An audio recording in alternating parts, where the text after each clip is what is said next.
The greatest queen sacrifice of all time in the history of chess is probably Frank Marshall's 1912 gold coins game. It has that name because it is thought that spectators threw gold coins onto the chessboard after he played the move, sacrificing his queen. It really is that spectacular. If you guys have never seen this game before, you're going to enjoy this. Now, a couple of things you should know about Frank Marshall. He was the U.S. champion for 27 years in a row. That's pretty hard to do, okay? He was a very aggressive player. He liked to attack, and he has some really nice combinations. The game that we're about to see features two back-to-back brilliant moves, the final one being the queen sacrifice that has been dubbed the best move of all time. Okay, so let's go ahead and take a look at this game. Frank Marshall is playing with the black pieces. He plays a French defense, and he plays this move c5, which is called the Marshall variation. Okay, so I guess they named it after him because he liked to play this. It's not super common nowadays. I think with the engine and opening books and whatnot, there's like ways that white can get around this. But back then, they didn't have that. So here we go. White defends, he attacks, they trade the pawn. And a lot of times this will turn into an isolated pawn. Okay, if this pawn captures here, this could be a target. But that's like, okay, that's if everything trades into an endgame, then yeah, maybe you can target the isolated pawn, but he's not going to let that happen. And so usually there are ways around that. He plays knight f6, castles, bishop e7, bishop to g5, and he castles. Okay, so far nothing crazy is going on. Both players are castled on the same side. And you would think, looking at this, like, yeah, it's going to be difficult to launch an attack on this king if you're black, right? Well, watch what happens over the course of the next couple of moves. So white decides to go ahead and capture. There's the isolated pawn that we talked about. So Frank Marshall defends it with bishop e6. The knight jumps into d4. Bishop takes c5, and he actually allows his bishop to get captured. Now, a couple of good things for black from that trade. Number one, your isolated pawn is no longer isolated. Now you have a nice pawn defending it, so d5 is not weak. That's good. The other thing is he gets the open f-file for his rook. This is very common when you want to attack somebody's king. You might want to use your rook. So just kind of keep an eye on that as we look at the rest of the game. Bishop to g4. White is targeting this pawn here on e6. Queen to d6 defends the pawn.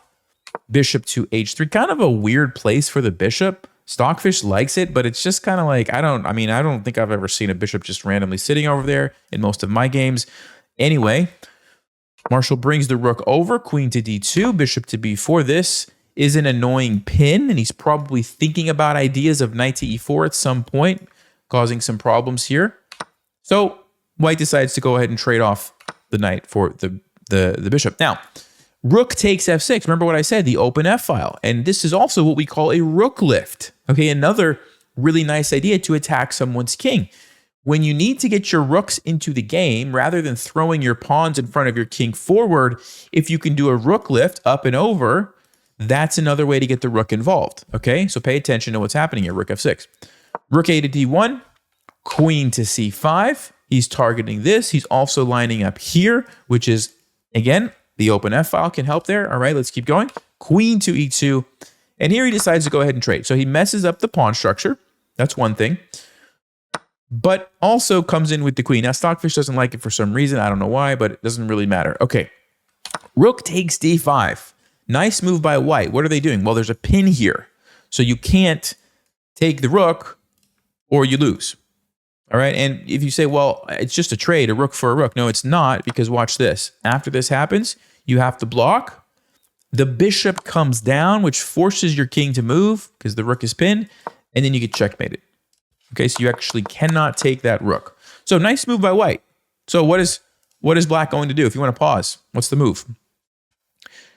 Well, if you had a chance to look at that, knight to d4. He jumps in and attacks the queen. Now, again, it still doesn't really look like black has much of an attack on his king. Like, yeah, you've got the f-file, you know, your knight is coming in here. It is move 19, and the game ends on move 23. 4 more moves. Like, how does that even happen? From this position, the game's going to be over in 4. Like, what? So knight to d4, attacks the queen. Queen to h5, big mistake. But why? Well, first of all, let's talk about what's going on. So you have to move your queen. You're keeping a pin here, which is what's stopping them from taking your rook. So you either have to keep the queen somewhere here to keep the pin or create another threat. And Stockfish actually says the best move is to just keep the pin with queen e4 and the game goes on. It's about equal. But he decides to go h5 and attack here instead. So the idea is, if they take the rook, you're going to come down here and, okay, it's not checkmate anymore because the knight is guarding this, but the game goes on, right? Marshall doesn't take this. He doesn't take the rook. If you want to pause, what do you think he plays? Well, the rook is under attack. So he simply slides it over and creates a battery on the f-file. And at the same time, he is now attacking that rook.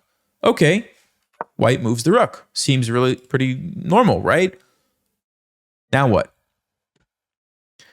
Rook to h6. Remember, the rook lift was so that you could bring the rook over somewhere, either g6 or h6, and attack the king. He goes here. Now, why did he put it there instead of on the g file? Well, you're about to see.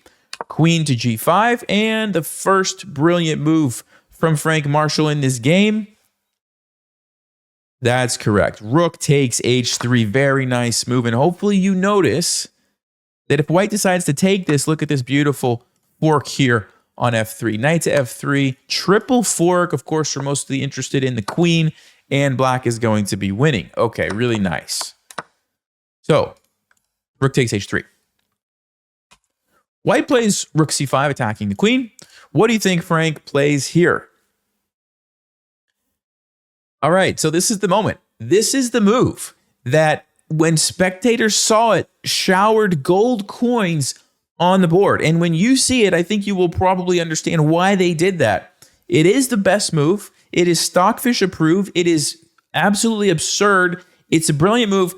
He played queen to g3. Queen to I'm sorry, what? What are you doing, Marshall? What is going on in your mind? You're just gonna lose your queen 3 different ways. This is the kind of move, I would probably never even think about putting my queen there. I just wouldn't even think about it. Nope, that's queen g3. What?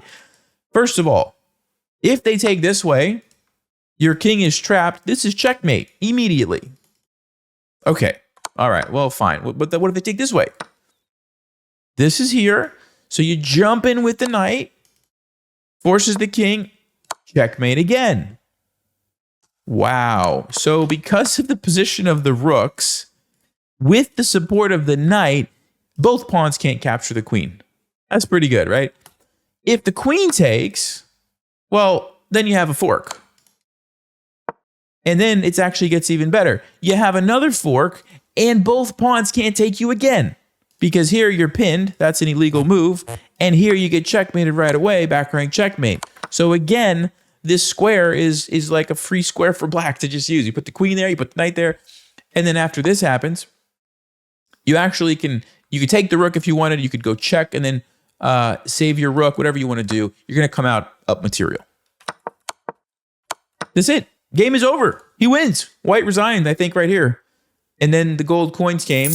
Supposedly, I don't know if that actually happened or not, but you could see why it would. If you're watching this game and the guy just puts the queen on g3, what?